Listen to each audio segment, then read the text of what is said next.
cooperation with the IFC and indeed all the actors involved here in Tajikistan.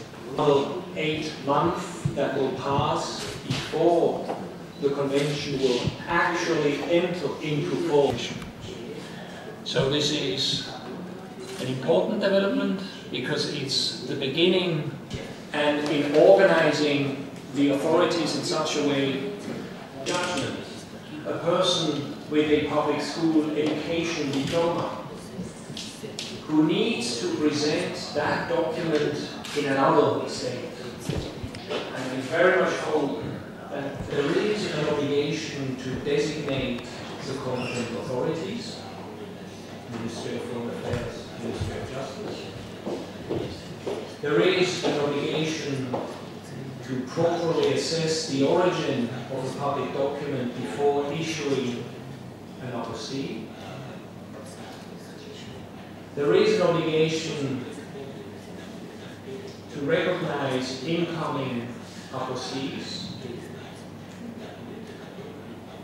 But do keep in mind that an apostille is only about the origin of the underlying public document. An apostille has nothing to do with the content of the document. It's only about the origin.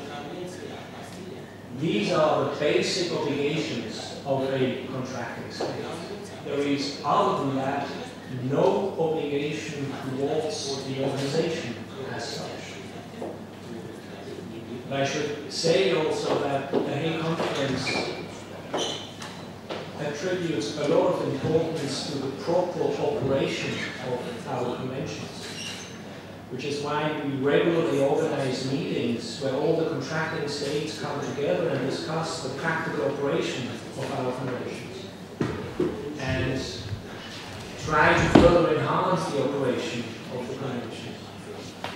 And although it's not an obligation, legally speaking, we very much hope that Tajikistan will participate, actively participate in these meetings in the future in relation to the overseas.